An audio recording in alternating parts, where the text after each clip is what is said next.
Caríssimos irmãos e irmãs, estamos celebrando hoje o sexto domingo do tempo comum.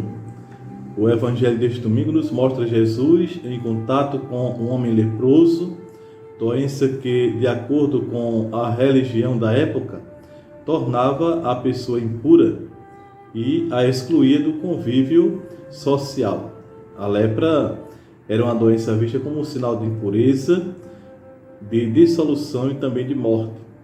Essa doença provocava pavor nas pessoas por duas razões alheias até fazer delas o símbolo da máxima desventura que pode tocar uma criatura humana. A primeira razão era a convicção de que esta enfermidade era tão contagiosa que infectava qualquer pessoa que tivesse contato com o enfermo. E a segunda razão, igualmente sem fundamento, era que a lepra consistia em um castigo devido pelo pecado cometido por essa pessoa. O texto evangélico acentua que o leproso chegou perto de Jesus e suplica de joelhos, prostrado então a seus pés: se queres, tu tens o poder de me purificar, diz o leproso. Jesus ficou cheio de compaixão, estendeu a mão, tocou nele e disse: eu quero, fica purificado. E no mesmo instante a lepra desapareceu daquele homem. Provavelmente esse leproso deve ter ouvido ecos da pregação de nosso Senhor Jesus Cristo, e isto lhe trouxe um horizonte de esperança. O desejo de sair da situação de miséria e de marginalidade em que se encontrava vence, por assim dizer, o medo de infringir a lei, e ele então aproxima-se de Jesus sem respeitar as distâncias que eram estabelecidas a um leproso em relação a pessoas sadias. Com isso, observa-se o desespero desse homem e também o desejo de mudar a sua triste realidade. E estando diante de Jesus, o leproso se manifesta humildemente, mas insistente. Prostrou-se de joelhos e suplicou-lhe, vai dizer o evangelista, pois o encontro com Jesus se torna, por assim dizer, uma oportunidade que ele não podia desperdiçar.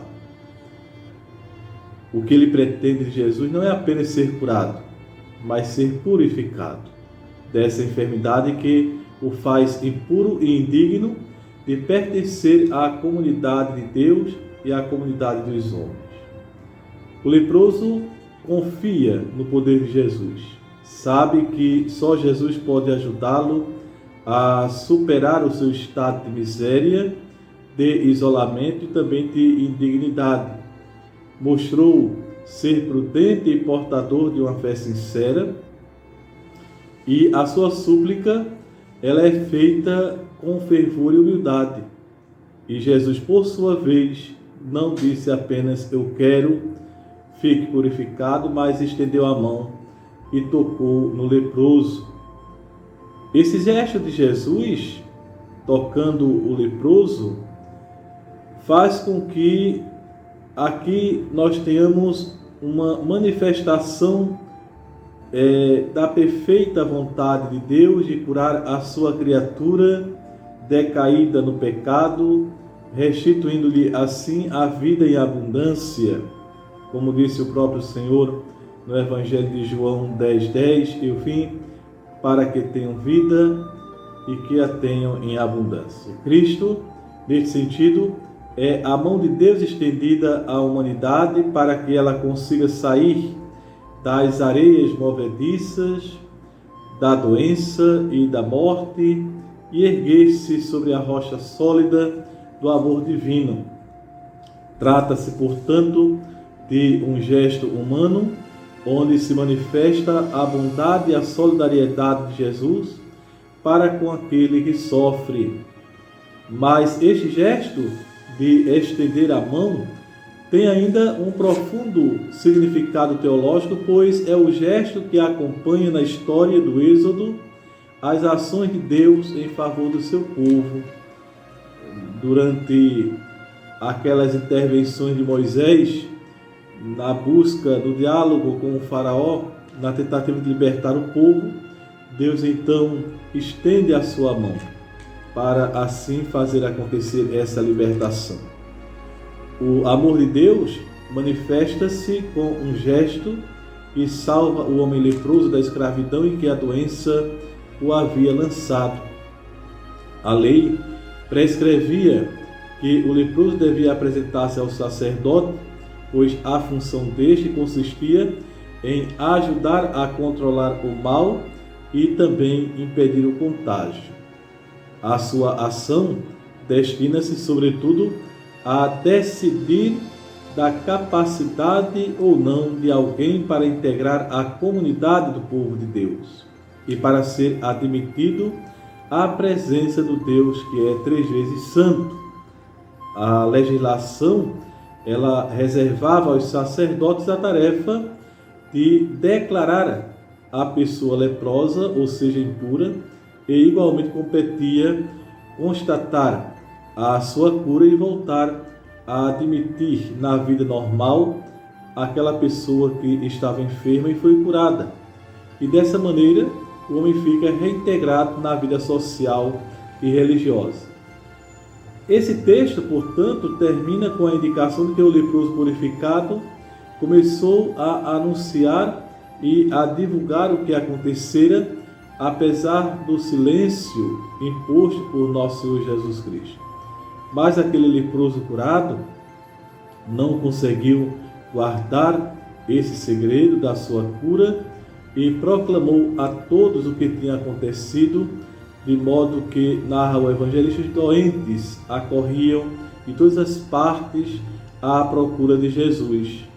O evangelista São Marcos quer provavelmente aqui nos sugerir que quem experimenta o poder integrador e salvador de nosso Senhor Jesus Cristo converte-se necessariamente em apóstolo e em testemunha do amor e da bondade de Deus.